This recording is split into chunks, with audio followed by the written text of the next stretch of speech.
자, 계속 이어서 그 다음에 이제 공사 좀 얘기했었고 그 다음에 이제 공단 있잖아요. 공단. 공단은 어떤 거 있어요? 국민연금공단 있잖아요. 그죠? 국민연금. 그 다음에 국민연금을 해서 이제 직장인 봉급자들, 생활자들은 그 수입에 매달 수입의 9%를 국민연금으로 내죠. 그 다음에 이제 국민건강보험도 있죠. 소위 말하는 의료보험이라는 거 이런 것들, 의료보험공단 이런 게 있고요. 그 다음에 뭐 서울시설공단이라고 해서 우리 저기 상암동에 있는 그 월드컵 열렸던 경기장 있잖아요. 그런 시설물 관리하는 기관들도 있어요. 그런 공단들이 있고요. 그 다음에 이제 공사합동기업 한번 볼까요? 공사합동기업. 공사합동기업 같은 경우에는 공적 자금과 사적 자금이 같이 출자되는 회사라고 생각하시면 돼요.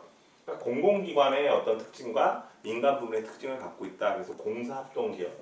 그래서 믹스드 코퍼레이션이란 말을 써요. 한국전력이 대표적이죠. 한국전력. 한국전력 같은 한국전력공사 같은 경우에는 처음에는 이제 나라에서 출자를 했는데 민간 자본도 많이 들어가서 지금은 주식시장에 등록되어 있죠. 이런 거 생각하시면 돼요. 민간 부분과 국가 부분, 공공 부분의 어떤 자금이 출자된 회사다라는 거. 한국전력이 대표적이다. 근데 처음부터 이제 공사동 기업으로 출발하는 경우는 좀 드문 것 같고요. 공기업으로 갔다가 민간 자본이 이제 들어가는 경우가 많아요. 조금 전에 말씀드렸듯이 어떤 민영화의 논리에 의해서. 근데 한전이 100% 민영화되면 우리 여름철에 전기 쓰기 어려울 거예요. 에어컨 가동하기 어려울 거예요. 전기 같은 경우에는 상당히 중요하죠. 그죠? 공공기관에서 하는 게. 의료보험 같은 경우도 우리나라 이제 그 공공 쪽에서 우리가 맡고 있기 때문에 상당히 우리가 저렴한 비용을 가지고 병원에 갈 수 있죠. 그죠?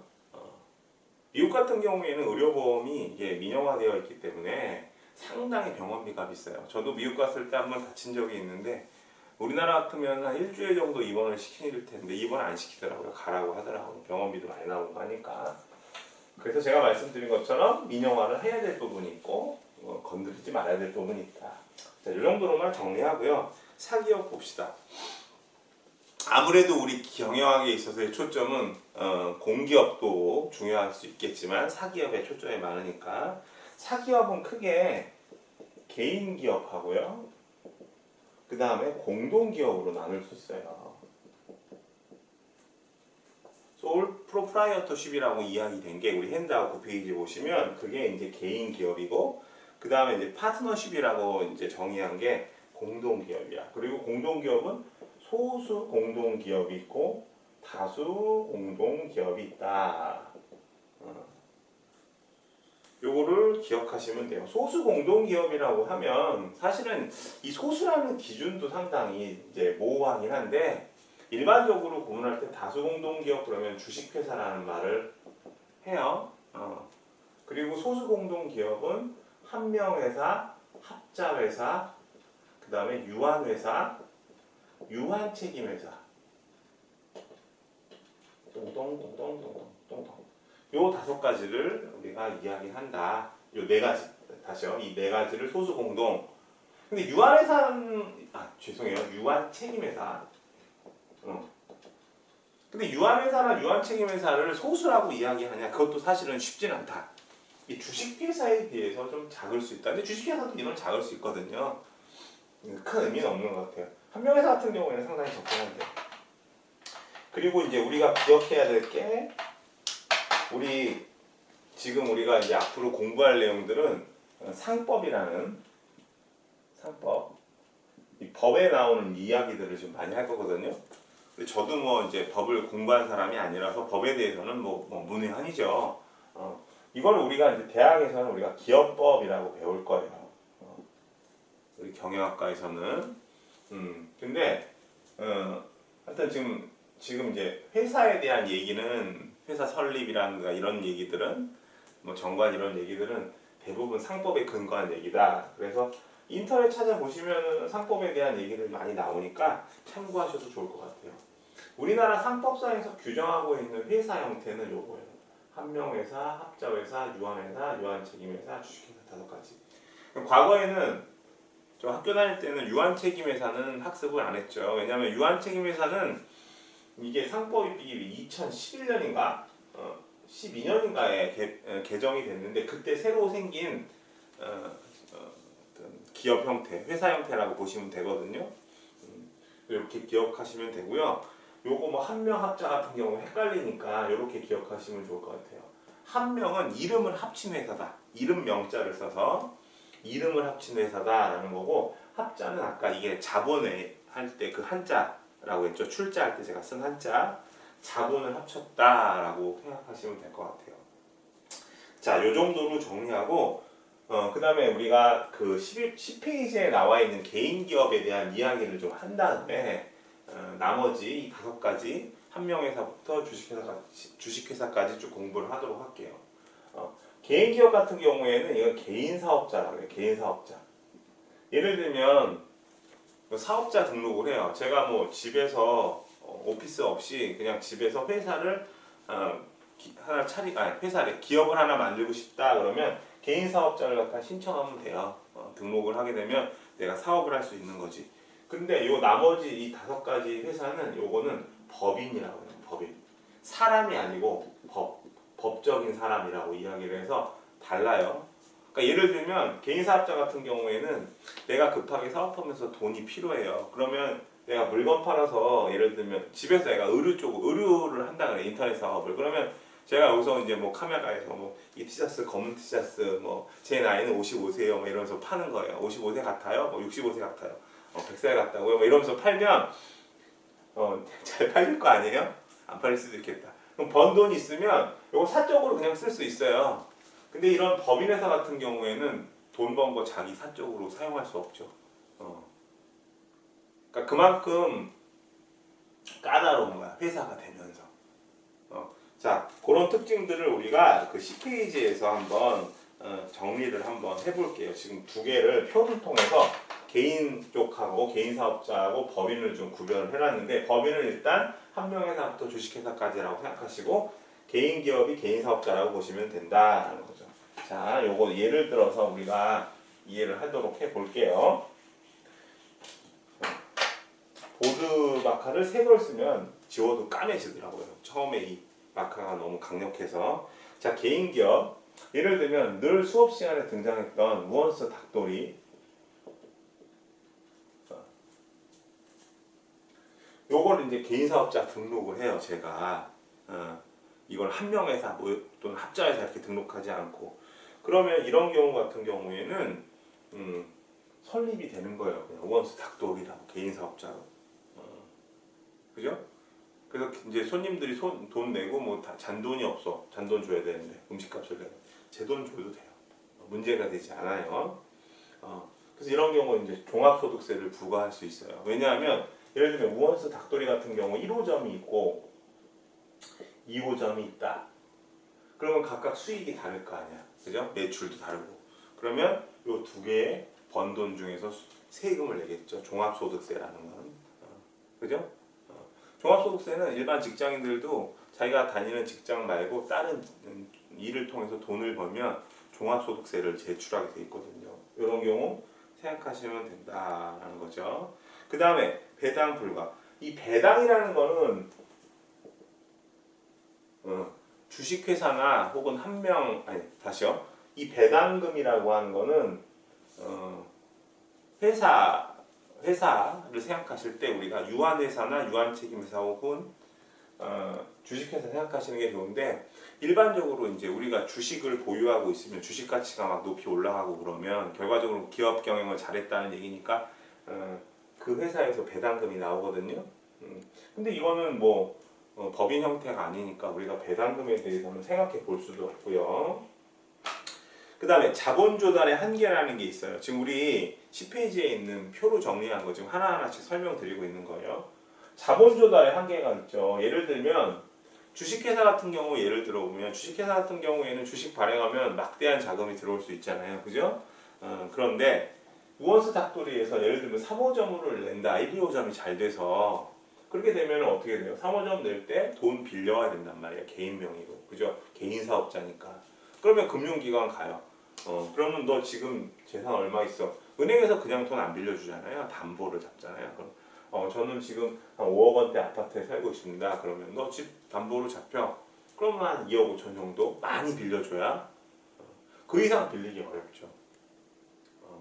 뭐 친구들 찾아다니면서 돈 빌릴 수도 있겠지만 뭐 그래봐야 뭐 큰 작은 뭐 몇 억씩 빌려주기는 쉽지 않죠. 그죠? 주식회사 같은 경우는 다르다. 그래서 자본 조달의 한계가 있다. 개인이 돈을 빌려야 되니까. 그 다음에 의사결정 방식을 보면 신속해요. 개인 기업이니까 자기 맘대로 의사결정할 수 있어요. 예를 들면 우원수 닭도리를 하다가 안 된다 그러면 뭘로 바꾸면 돼? 우원수 뭐 오리탕 이걸로 바꿔도 돼요. 되게 쉬워요. 그리고 뭐 내가 오늘은 뭐 영업하기가 싫어. 그럼 문 닫아도 돼요. 이런 우리 개인 사업자들 가게 보면 뭐 주인 사정으로 오늘 영업 안 합니다. 이런 거 많잖아요. 그죠? 근데 일반 법인회사 같은 경우 그러기가 쉽지가 않죠. 그죠? 왜냐면은 문을 닫아버리면 영업일수가 줄어들고 영업일수가 줄어들면 그 봉급생활자들이 봉급을 못 받을 수 있잖아요. 그죠? 이런 것들. 뭐 우원수 오리탕도 별로다. 잘 안 된다. 우원수 뭐 소고기 뭐 이렇게 바꿔도 되고요. 자, 그 다음에 6번째 부채에 대한 자유롭고 신속하다. 그다음에 독단 발생 가능성이 있다고 그랬죠. 뭐 이런 것도 마찬가지예요. 3호점, 4호점으로 이제 늘려야 된다. 여러분들 그 대전 가보면 갑자기 생각났는데 대전 가면 뭐가 유명해요? 대전 가면 성심당이라는 그 뭐 표고로 같은 거 튀겨서 이렇게 빵 있잖아요. 맛있는 거. 대전 가면 이거 하나씩 다 먹는데 이 성심당 같은 경우에는 이 회사가 개인 사업자인지 제가 법인인지 모르겠지만 사업 확장은 잘 안 하죠. 그죠? 서울로 올 만도 한데 그죠? 대전에서만 이제 사업을 하는 게 좀 철학이 있는 것 같아요. 그 사장님이 대전 지역사회 발전에 대한 뭐 이런 것들. 근데 무리하게 만약에 이제 뭐 성심당 같은 경우 개인 사업자라고 가정을 하고 3호점, 4호점 이런 식으로 서울이라든가 그 다음에 뭐 가까이에 있는 대전 가까이에 있는 뭐 대구라든가 그 다음에 뭐 광주 이런 쪽에 전국 대도시에 분점을 낸다고 했을 때 그 회사가 이제 개인 사업자라고 하는 게 하고 하면은 뭔가 좀 어려움이 닥쳤을 때 힘들어질 수 있죠. 그래서 뭐 대전에서만 사업을 할 수도 있고요. 하여튼 뭐 독특한 철학이 있는 것 같아요. 우원수 닭도리 같은 경우도 예를 들면 사업이 잘 된다고 해서 한 10호점까지 냈는데 우원수 닭도리에서 음식을 먹던 사람 중에 하나가 식중독이 나가지고 병원에 입원했어요. 그런 것들이 이제 뉴스에 보도될 수 있죠. 요새는 뭐 유튜브도 있어서 뭐 개인 채널에서 보도를 하게 되면 지금 10호점까지 내느라고 은행에서 빌려온 돈 되게 많은데 이게 문 닫을 판이 되잖아요. 나쁜 소문 나면 망할 수가 있잖아요. 그런 경우에 은행에서 빌린 돈, 그 다음에 뭐 손님이 이제 음식 먹고 아파서 치료해줘야 될 거 아니에요. 그런 것들 비용을 혼자서 다 부담해야 된단 말이에요. 그런 게 바로 부채에 대한 무한책임이라는 얘기예요. 무한책임. 자, 그 다음에 7번째로 이렇게 10호점까지 낸다고 했을 때 10개 점을 갖다가 개인이 우원이라는 사람 개인이 혼자서 다 관리하는 게 상당히 어렵죠. 1호점 매장 가서 한 1시간 있고 1시간씩 있어도 10시간을 있어야 돼요. 그래서 경영 관리 능력에 한계가 있다. 그래서 이제 개인 사업자로 시작을 했다가 이런 문제 때문에 이런 개인 사업자들 개인 기업이 갖고 있는 문제점들 때문에 법인으로 전환하게 되는 경우가 많아요. 즉 한명회사나 합자회사나 그 다음에 유한회사나 유한책임회사나 주식회사로. 자, 이 정도로 생각해 보시고 법인기업 한번 봅시다. 법인기업은 그렇게 사업자 등록만으로 그 회사 기업이 만들어지는 게 아니라 반드시 정관이 있어야 돼요. 정관.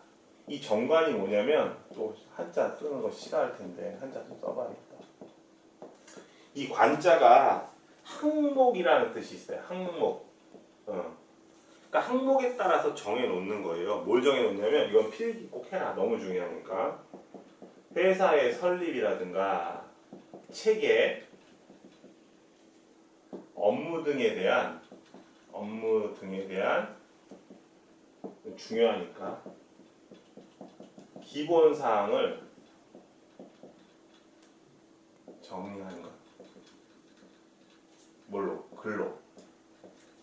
회사의 설립이라든가 체계, 업무 등에 대한 기본 사항을 정리한 것.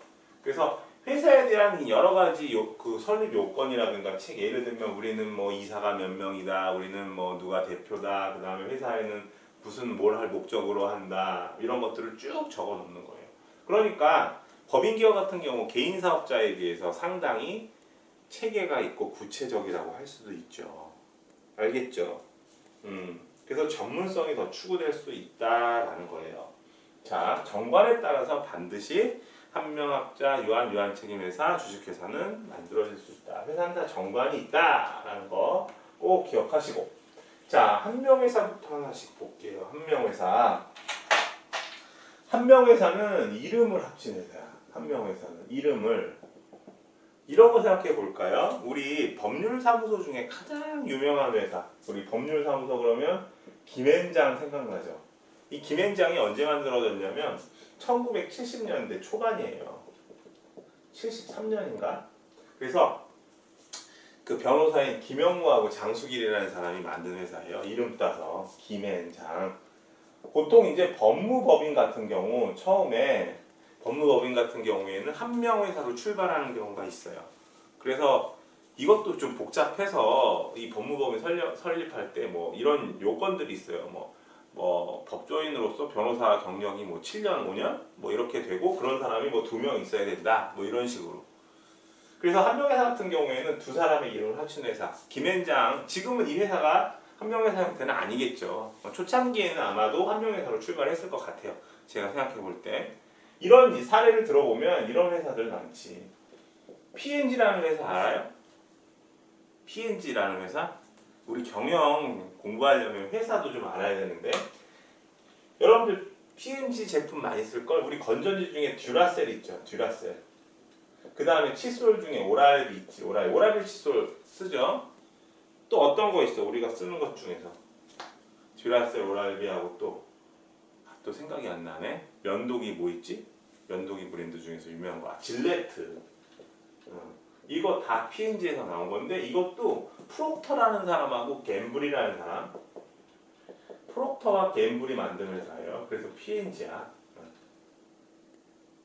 이 회사도 처음에는 잘은 모르겠지만 한명회사 같은 형태로 출발했을 가능성이 크죠. 자, 그래서 한명회사는 특징이 2명 이상의, 이게 중요하다, 무한 책임 사원. 2명 이상의 구성. 무한 책임이라는 얘기는 뭐냐면 무한 책임과 유한 책임 좀 설명드릴게요. 무한 책임은 사업 활동을 하다가 여러 가지 뭐 금전적인 부분도 있고 그다음에 경영에 대한 부분이 있잖아요. 그걸 모두 책임을 지는 거야. 경영, 출자 이렇게 정리하면 좋겠다. 그다음에 그러면 무한 책임이 있으면 유한 책임도 있을 거 아니에요. 유한 책임이 뭐냐면 출자만 하는 거야. 출자. 유한 책임이다 그러면. 예를 들면 주식회사 같은 경우 전형적인 유한 책임 회사, 유한 책임이 유한 책임 회사가 아니고 유한 책임이 존재하는 회사인데 무슨 얘기냐면 예를 들면 제가 삼성전자 주식을 뭐 예를 들면 10만 원에 샀어요. 근데 주식값이 떨어져서 액면가가 10만 원이었는데 5만 원으로 떨어졌어. 그럼 그냥 내가 5만 원만 손해 보면 되는 거예요. 근데 무한 책임은 경영까지. 그러니까 한명회사 같은 경우에는 쉽게 얘기하면 돈도 되고 출자도 하고 경영도 같이 한다 라고 보시면 돼요. 알겠죠? 자, 그 다음에 합자회사라는 게 있는데 합자회사는 뭐냐면 자본을 합친 회사예요. 그러니까 합자회사는 2명으로 구성될 수도 있고 3명, 4명, 5명으로 구성될 수도 있고요. 그리고 합자회사의 가장 큰 특징은 무한 책임 사원과 유한 책임 사원이 같이 존재한다. 그러니까 한 명회사하고 구별할 수 있는 기준이 돼요. 한 명회사는 경영도 해야 되고 돈도 돼야 되는데 합자회사는 경영하고 돈도 되는 사람도 있지만 아니 나 귀찮아 경영 골치 아프니까 난 돈만 될게. 그래서 돈만 되는 사람도 있겠다. 그죠? 그럼 이 사람 예를 들면 합자회사에 뭐 100만 원을 출자했는데 이 합자회사가 망했어. 그렇게 되면 어떻게 돼? 자기가 출자한 돈 그냥 100만 원만 책임을 지면 된다. 유한하게. 그래서 유한 책임이다 라고 생각하시면 돼요. 이렇게만 구별하시면 되고요. 그 다음에 여러분들이 또 궁금해하시는 게 있겠다. 지금 뭐 우리 핸드업 보면은 뭐 유한 책임 사원이다, 무한 책임 사원이다 라고 해서 이 사원이라는 말이 등장하는데 이 사원이 뭘까요? 이 사원도 우리가 한번 보자. 이 사원을 갖다가 일반적으로 생각할 때 유한 책임 회사에서 일하는 직원 아니야? 그래서 이 회사원 할 때 이 사원 아니야? 뭐 그렇게 생각하실 수 있는데 그거랑은 조금 다른 개념이에요. 자, 제가 한번 이 얘기를 해볼게요. 주주하고 사원을 비교해 볼게요. 주주하고 사원. 이 주주는 뭐냐면은 이 주주는 뭐야? 주식을 보유한 사람이지. 그러니까 이 말을 바꾸면 어떤 회사에 출자한 사람이야. 주식을 사가지고 출자한 사람이라고. 사원도 마찬가지예요. 사원도 주식회사를 빼놓고 주식회사를 제외하고 한명회사, 합자회사, 유한책임회사, 유한회사는 주식 발행을 못해요. 주식 발행을 하니까 주식회사라고. 그런데 이 나머지 한명회사, 합자회사, 유한회사, 유한책임회사 같은 경우에는 돈을 댄 사람들을 사원이라고 해. 그러니까 우리가 알고 있는 이 회사원 할 때 그 회사원이 아니에요. 알겠어요? 응? 이해되셨죠? 그래서 이 사원, 유한책임 사원이다 그러면은 거기서 일하는 사람이라는 게 아니라 돈을 댄 사람이야. 거기서 일하는 사람은 뭐 따로 있겠지. 있겠지. 무한책임 사원을 비롯해서 무한책임 사원들은 경영을 책임지니까 일을 해야겠고 거기서 또 무한책임 사원 말고 일하는 사람들이 있겠지. 조금 용어를 좀 구별을 하셔가지고 이해하셨으면 좋겠어요. 자, 그 다음에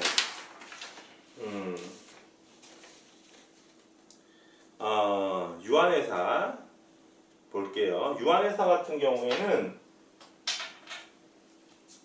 거기 보면 정관이라는 말이 나오는데 이 정관에 설정된다라는 것은 한명 합자해서 다 똑같아요.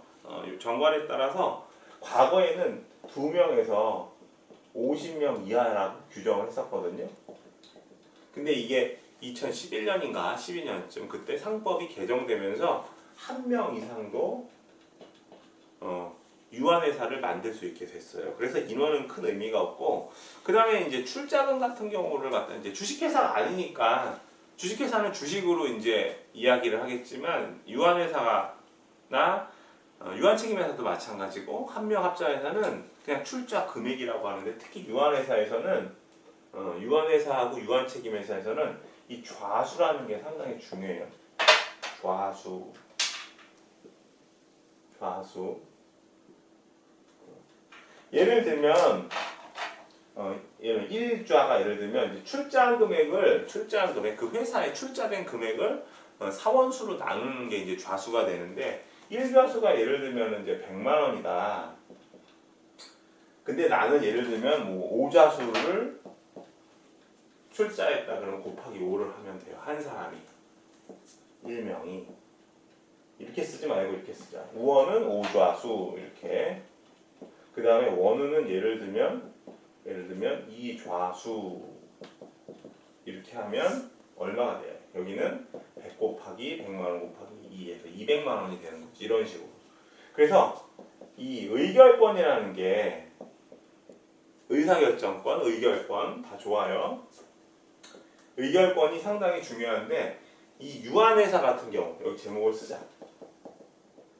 유한회사 같은 경우에는 의결권이 출좌 좌수에 의해서 결정된다. 그러면 우원하고 원우를 봤을 때 우원은 5좌수고 원우는 2좌수니까 의결권이 2.5배가 더 높은 거예요.